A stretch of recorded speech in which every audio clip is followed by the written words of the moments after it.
Donald Trump just took Maduro in Venezuela. He's talking about the Donroe. He's rebranding the Monroe Doctrine, the Donroe Doctrine. It's going to be the Donstitution pretty soon. Is he coming for Greenland next? Is he coming for all the earth minerals in Europe and Denmark? Let's see. It is for Denmark and Greenland, and them only, to decide on matters concerning Denmark and Greenland. Should they be slightly more forceful in their language with the United States here? Forget it. Greenland doesn't belong to the United States. Greenland doesn't belong to Denmark. Greenland belongs to the Greenlandic people. And together we have a security alliance that has been there for decades. And yes, we could step up, and Denmark has stepped up and should step up even more. The United States should also step up, and other NATO countries should step up the security in the Arctic region, including Greenland, because we have more Russian activities. And of course, we should take that concern very seriously. First of all, I'm a product of two colonizations, right? They colonized India. My people had to leave on stupid boats, end up in another country as slaves for 5 years, being colonized again. And then I come to a third colony, which is Canada. And then you have Denmark. All of a sudden, because America shined the light on Greenland, now it exists. Like Denmark has a history of colonization, massive in the slave trade. They've already had a history of selling their former colonies. They sold the Virgin Islands to America in 1917. I mean, I don't even understand why Denmark is having a conversation right now about Greenland. I think he has the right approach. It should be the Greenlandic people. And I think right now Donald Trump is offering $100,000 checks to every Greenlandic person. 80 to 90% are indigenous. The rest are Danish. I mean, the colonies and all of this type of conversation is irritating to watch it because all of a sudden they think Greenland's important, but Greenland wasn't important to them before. So Donald Trump always pokes things and then it becomes an issue. And then everybody has to come to grips with the colonial past, their slave past, all this nonsense. If Greenland was so important to Denmark, why did it take Donald Trump poking them for them to actually start to invest in Greenland? Like, why? What was it before to them? Just a rock that they could say is their last stronghold for their colonies? It's absolutely ridiculous. Let the Greenlandic people decide. I think they should join the United States, have access to education, have access to healthcare, whatever they got. They have access to the United Why do you States think they don't have this opportunity now? because they're bordering North America. Bordering, but do you know exactly that they poor, they can be educated, they can have a good job, they have a struggle and need someone from another empire to help them to it's not survive? a somebody. There are people trying to cross the United States for the opportunity to be a part of the America. You've got a United States MBA. Everybody, if you have an opportunity to do it freely, why wouldn't you want the opportunity to do it freely as a citizen of the United States? Let's look at it the other way. Why does the USA want to annex Greenland? You have a few reasons. Geostrategic importance, that it's a buffer between Europe and North America. You have rich minerals, your rare earth minerals, oil and gas reserves there, Oil, right? ding And dong, oil. yeah, and it also that foreign minister mentioned Russia.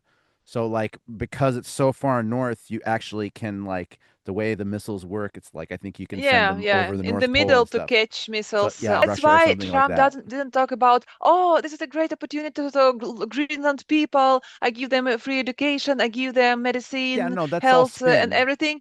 That's all spin. He is a businessman, Yeah. and he's not thinking about locals. So it's why I don't think it will be win for Greenland with the US collaboration. I think that's ridiculous. I think any country that's a third world country, 50,000 people have the opportunity for American citizenship. Absolutely, you should take it. Why is it that they're not Why clamoring to go to Canada didn't take Denmark? it? Canada's its own country. We have 40 million people here, and we have wealth on paper that's more than the United States. We're actually wealthier than the United States. And we have a system, an educational system here that we don't need the United States unless we want to go across ourselves. But all of a sudden, Denmark is standing up for a colony. Where were they the last 50 years? Why didn't they invest in the oil? Why didn't they invest in the resources? Why didn't they invest to actually bring up the standard of living? If you polled people there, the indigenous people, I don't think they care. They're already been colonized. I think they should be given an opportunity to decide for themselves and remove the Western powers from To this. play devil's advocate a little, one reason they might not want to join the U.S. is the GDP per person in 2023. This is based on Fred, $58,000 per person, which, and it's not just that, the purchasing power of that money. So like how, if you make 58,000 in New York City, it's different from making 58,000 in, the middle of Oklahoma. Nothing against that, but you can buy more things in Oklahoma than you can in New York City. Your dollar goes further. What do you The mean purchasing 58,000 power for is like 80,000 per person of who? of an average Greenlander. The Right. So purchasing Greenland power, is richer than Oklahoma yeah, people? no. What I'm saying is per person, the GDP per person is $58,000 per Greenlander, and that buys $78,000 worth of goods. So like each person's income is like, plus or minus 80,000. I'm not saying that that's the Yeah, case well, on we have the average, but I'm same. saying they're not doing poorly. Their standard of No, no, living might. no, no.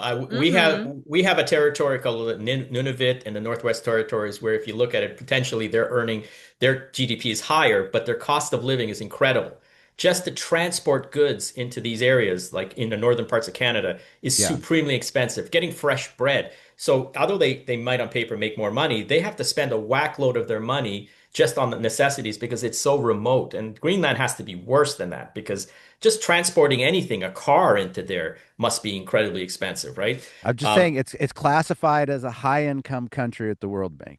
I'm just saying, Mm-hmm. you're right. You're right. There Mm-hmm. are geographic difficulties and there oh, is you guys are disparity in funny. Okay, income. I have one more point why Greenland don't need to join the US.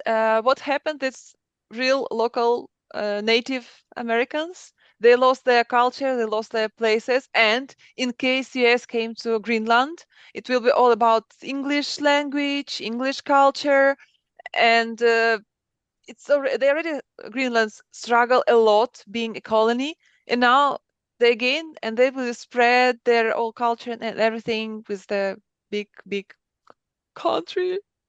So I yeah, think that they can lose their culture, then they can lose their I everything, actually, heritage. yeah, I think that's a crazy argument. Hawaii is fine. Puerto Rico is fine. You think it's fine? Do you ask the locals and say, yes, I'm happy to be a part of the Have US. you? I'm No, happy to lose no, my culture and my but no, but have you? traditions. Have you asked them? I don't. Well, So, there you go. okay, people, viewers, So my point let us is share. just as I good know as we your have point. audience in the US and maybe someone from Hawaii or some other with post-colony experience. Please leave a comment I mean, Well, because we don't I'm know. sitting We don't right. know exactly what is No, going on but Puerto being I'm a Ricans local sitting. do part of this. have their disadvantage. They're not represented. They're represented in Congress, but they don't not represented in the Senate. Yeah, I think they yeah, can't vote for president or something like that. yeah. Their And territory. when all those hurricanes happened in Texas a few years ago, the relief immediately gets down to the states, but Puerto Rico's hit harder and the aid is less forthcoming. That there is a disparity. A Mm-hmm. lot of that's why there's a lot of Puerto Ricans in New York, right? It's not as good back home, right? I think you guys are arguing interesting. I don't agree with any of your arguments because I'm a product of colonialization and I've had my own language from so have my ancestors. And I can tell you where I am is superior. So if you want to ask the indigenous people, ask me. I mean, I'm actually a product of this stuff. I think it's better for your generations to come to give them access to a larger company, a larger country, more wealth, and preserving your heritage. Given that you're Ukrainian, you preserved your heritage. We have not, right? I've many iterations of my family have had to adapt to wherever we came from, and we've been better for it. We still retain a lot of it, and the new culture, including, my children who are mixed race, have all cultures in them. So the argument around culture should be had by people who've already experienced it, like me. And it's hard to have that argument if you haven't. And I think sometimes I get like, what are you guys talking about? You haven't lived this at all. So I'm I saying, partly leave it as all because Ukraine has this post-colonial experience because we were occupied with Austro-Hungarian Empire, then Russia Empire, and that's why we always struggle with all this banned language, culture, traditions. Uh, so yeah, it's a mess. But so your argument is that it would be better for the people in Greenland if the U.S. took over. I didn't say take over. I said if give the annexed. Greenlandic people. No, But I did not say if that. Denmark No. say, Let them okay, vote we on it. understood, we will What are you give more suggesting? support and money Yeah, budget. let them Stay with vote us. on it. Okay, so one thing is important. Denmark signed an agreement with the United States that they have a military base on Greenland. Yeah. And the caveat is the Americans can put any amount of military that they want there. They only have like 500 now, but they can go up to 10,000, 20,000. They can do whatever they want. That's what Denmark allowed the United States to do. Now, if they had the best interests of Greenland, they wouldn't make agreements like that. They would staff it themselves, right? So America's next move is if you're not going to, allow, we're not going to annex it, but we're just going to flood it, just like we did Guantanamo Bay in Cuba. They have bases in South Korea. They've got bases in Japan, large bases. They have bases in Germany. They're just going to set up a massive base in Greenland and then let the Greenlandic people have the referendum and choose for themselves.